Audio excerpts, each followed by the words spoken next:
My name is Antonio Turrent. I'm an agronomist from Chapingo. I'm one more of the troops, the soldiers fighting for the space for native maize in Mexico.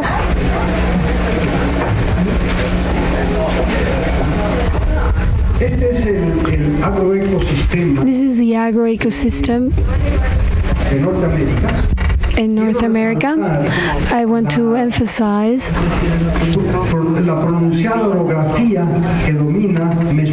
the geography of Mesoamerica, which is the center of origin for maize. There's a great interaction between climate, altitude, about sea level, precipitations, rainfall. Some conditions are excellent for agriculture and some are extremely marginal conditions for growing crops.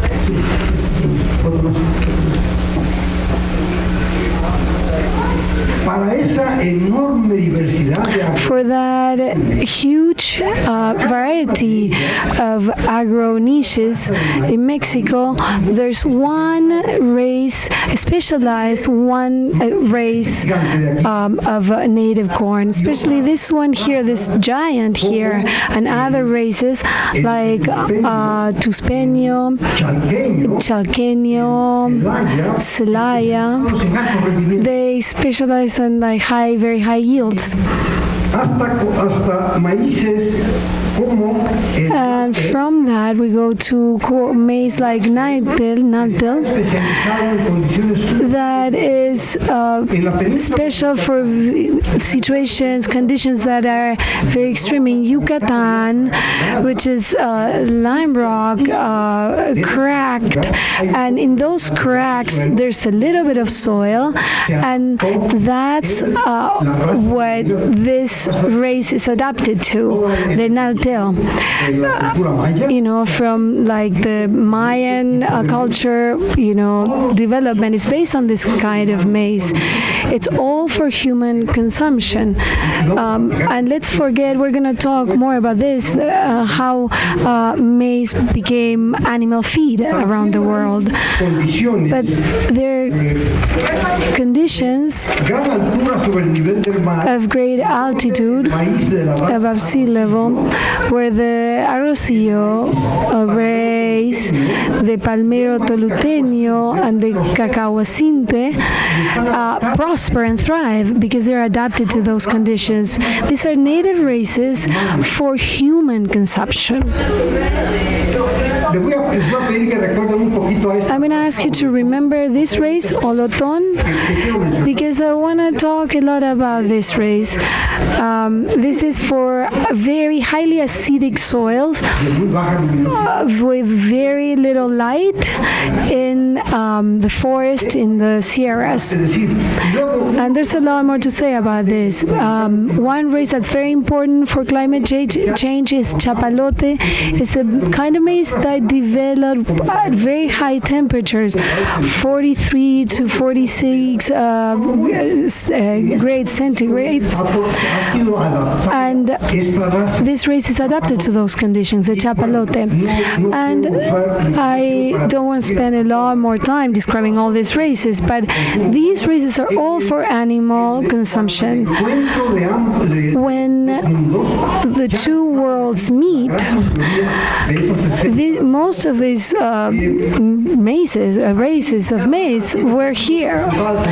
Each race is represented by an ear of corn, and you may get the impression that's all. If I get that ear to a germplasm bag, then I will have conserved that race. But there's so many varieties. Each cell is one production variety from ethnic groups in Mexico, and they are keeping this, and they keep developing and breeding, and this is native breeding compared to GM breeding. We're going to talk about both. The the studies that have been done in order to see how Mexico is populated by these races of maize, this country is covered with human consumption races of maize. Who created that diversity? Who put it there? We could say Pedro was climbing up the hill and he ran into this wonderful maize race, took it home, and he lived happily ever after. Or maybe there's something else behind all this. 7,000 years ago, there was no corn, no maize. There were only the ancestors of maize. And we're going to see virtue in Teosinte. She was talking about the second revenge of Moctezuma. It was a well-deserved revenge. We're going to talk about a third revenge a little later. Aquí está una colonia. There's a colony, a Teosinte community. Next slide, please. That Teosinte was adapted to pretty much every climate condition that we're talking about all over the Mexico. There were Teocintle, we say Teocintle instead of Teosinte, and that Teocintle was covering every area in every agroniches, as we call them now. There was Teosinte there. And Teosinte extended all the way to Nicaragua. Here we can see a Teosinte plant from the Balsas River Valley. We think that's the origin, the first of the first proto-maize.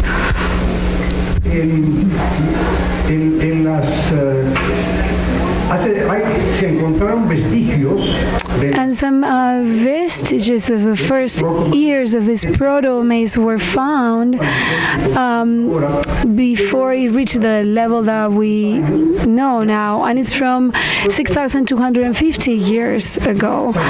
And 700 years later, we see with pear, if we count all the rows, and it's always an even number.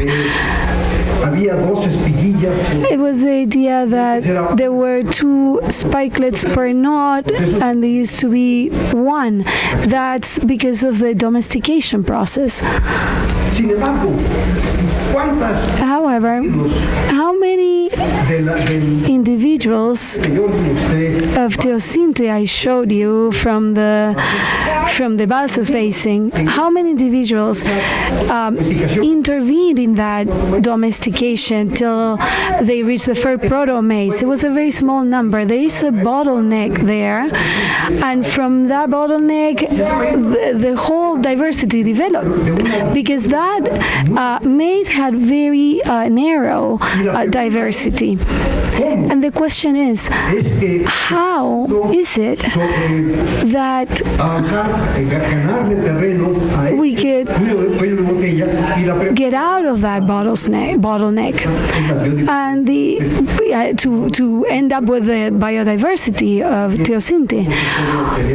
Of course, now we know how we can get hybrids between modern corn and Teosinte. This is a hybrid, but this is something that people already knew about, like our ancestors knew about this for the last 30 generations of inhabitants in Mesoamerica. They knew about this. And here starts what I would call the native maize improvement. It had been domesticated already, but it had to be taken to all the different areas where there were humans. And they discovered that they could be crossed. Our European counterparts saw that later, they just saw that they can cross in both directions, back and forth. And through a selection process, process that has been analyzed by Hernandez X, an ethnobotanist that has already passed away. His wife would select the ears and the seeds, and there was a frequent genetic material interexchange between different areas. And at the time of encounter, there were 4,000 years of evolution of native breeding. Now I want to go over some of the features that we have not really used to the greatest extent, like the high quality of kernel, protein, pest resistance, and the associated relations for nitrogen fixation and resistance to roots diseases.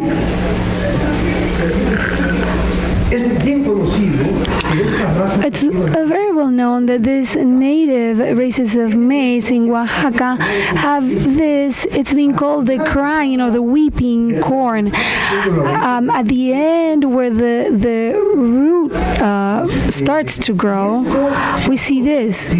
And this is associated to vigorous plants, very vigorous plants. This gives us an idea. And in Mexico, a group of postgraduate students, graduate students, found 36 out of 46 isolates from that muci gel had bacteria that fixated nitrogen. To keep it short, there was also some of those fixed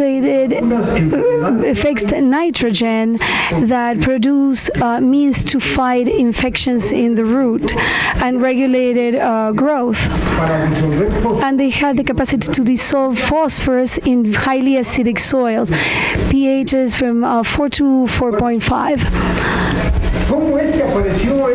So how did that maize appear, and how is it that we can find it with at a frequency of 50% in the Sierras? Well, obviously there has to have been a native breeding process that took many years, undoubtedly, but it's there. And our agroecologist colleagues must be in love with this idea. This is a good solution for what is coming. When we run out of cheap sources of energy, when we cannot fix atmospheric nitrogen using high amounts of energy, we're going to have to go back to the biological fixation of nitrogen. And we can see this in maize. And then the budworm is a very common pest in tropical Mexico, and a group of researchers from Linifac found that there's a lot of species that related to these pests, and they found that 60% of the plants in Michoacán had been infested by this parasite. There are many things we have not made use of. And now I'm going to talk about a vision that's related. It's the idea of the third revenge of Montezuma, and is the nixtamalizing process. This started 2,000 years ago, maybe a little longer.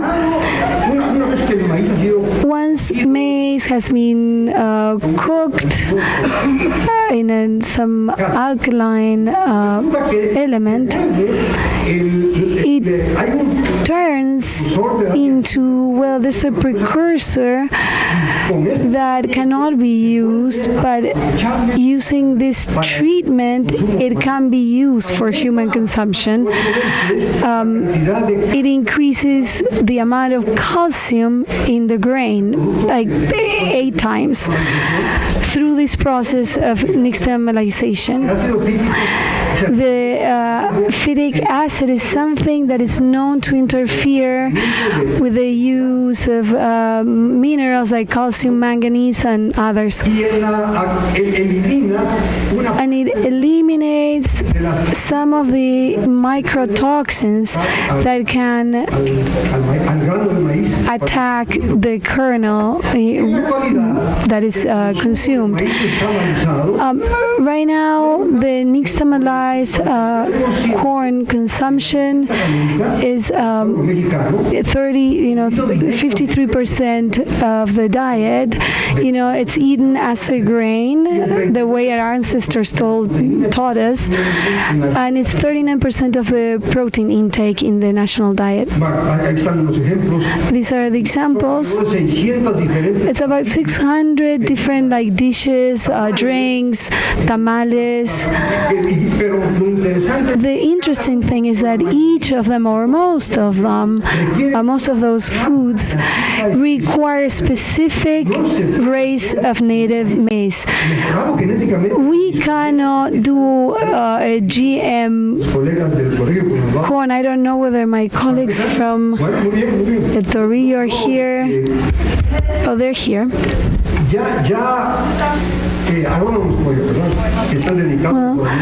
Yeah, they dedicated the work to breeding, but this can be done only with native corn, not with improved corn, and much less with GM corn. Those are for animal feed. La mega diversidad del maíz.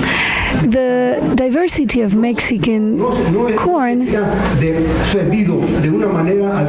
it shouldn't, it hasn't been seen properly. There's a limited number of genotypes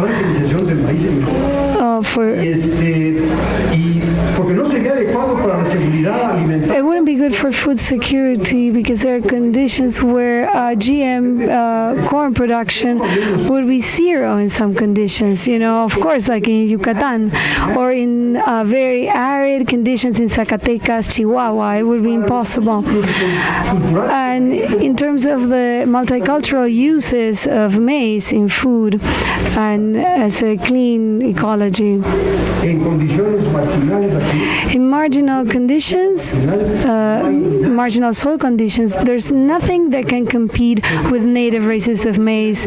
Even after 100 years of genetic improvement, here in Mexico, maybe 60 or 70 years of improvement of breeding, there's no variety that can compete in those conditions with the native maize. And now I would like to make a comparison. There's several criteria, a comparison between modern Mendelian breeding, but I am going to also include GM breeding, because any GM corn has already been subjected to Mendelian breeding. And what I want to say is the following.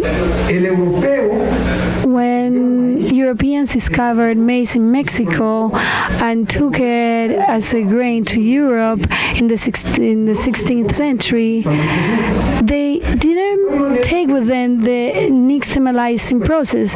So 100 years later, there was a lethal epidemic, people dying 4 years. And a Spanish doctor showed that this was related to the consumption of corn-based foods. And that all animals, domesticated animals that fed on that maize, there was no better feed than that corn.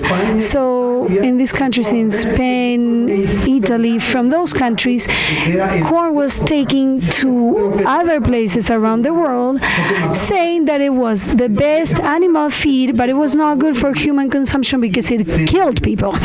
But this is the way it got spread all over the world as animal feed. Right now, about 1 million tons of maize grown per year. About 80% of that is animal feed, or for industrial consumption. But in very few countries, only very few countries, is it used for for human consumption.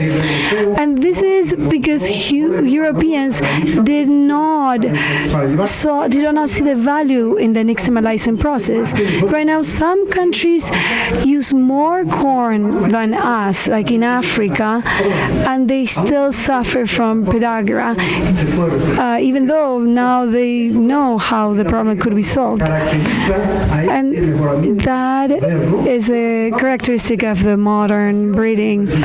Now, criteria: adaptation, biodiversity, objective, arena, access and resilience. Adaptation. The native breeding processes, we're talking about human consumption, it's for all agro-niches. It's done for every agro-niche. Now, the modern technique is just for very specific agro-niches. It has to be grown under conditions that produce higher yields and profits, because otherwise it's not worth growing corn. So that's the first difference. Now, biodiversity. Biodiversity is a strategic tool for native breeding, and it's something that has been kept, that people have known how to keep over 4,000 years of native breeding. In contrast, according to modern breeding, we've substituted uniformity for biodiversity. The goal, the objective. Here, the goal is grain yield, because the grain is an animal feed, and who cares about flavor? If the corn is gonna be fed to cows and pigs, who worries about flavor? We're just concerned about volume, and that is, the goal sets a feature. Now, since it's here in the native breeding, we're worried about yield, but we also care about organoleptic features and nutritional properties. That's why native grain is different from the hybrid. It's a larger embryo, because that's where the highest quality of protein and oil are. And that's how it's very frequent in this, to see this in these products, the native products. All native breeding over 5,000 years. And here, I think this is attractive. It's attractive to think about genetic improvement in parallel terms. With a huge computer, the idea that with a huge computer you can handle lots of data. We could do the same using lots of small computers working in parallel. Here we have 2 million production units working in parallel, repeating the same things that we've been talking about simultaneously, and trying to improve those 60 native races in order to adapt them to what they need, and that's what we need to protect. Pues es un trabajo netamente Here, this is just a professional issue, 100 years of work, scientific method, and control hybridization. You know, el acceso al grano de semilla the access to seed, es gratuita, you know, autoproducida. the seed is free, is self-produced. Here is private property, meaning that royalties have to be paid. Resilience. I would say it's highly probable that these materials are highly resilient, especially to climate change. And on the other hand, I think that is very unlikely on the other column. Puede este espléndido mejoramiento Now, can this wonderful data breeding process, can it be supported by modern science or technology instead of being threatened by it? sí. Sabemos suficiente de los We know enough about what would happen. infiltrados We're talking about infiltration, permitiéndose que se acumulara and this was allowed for accumulation. Ángel Cato. This is from Ángel Cato, Dr. Ángel Cato. Muy bonita la presentación que era, He gave a very interesting presentation, donde muestra and here he shows maíz how GM corn transgénicos carrying different hybrid transgenes, if these are que van sobre la población de maíz hybrid traits, you know, if these goes to a native, imagine if this goes to a native race. At first they start independently, but through time and fragmentation of offspring, this leads to accumulation of transgenes, and this is due to what was mentioned yesterday, the lack of precision in terms of insertion esta otra of transgenes. This story has gone around the world, and I don't think any other idea was like, you know, attacked more than this.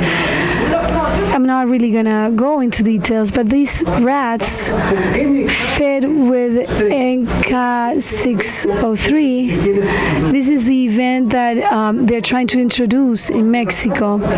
When rats reached the beginning of the third period of their lives, they died due to these tumors.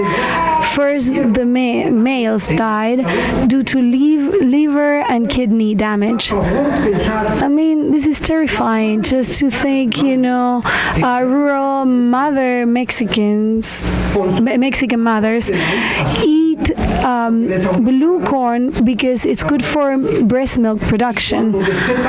And when they wean their babies, they feed the blue corn to the baby. And then the kids as they grow up. You know, this is just an example of the many ways, different ways of eating corn at different stages in life. And imagine the risk if these contaminants became generalized in our native races of maize.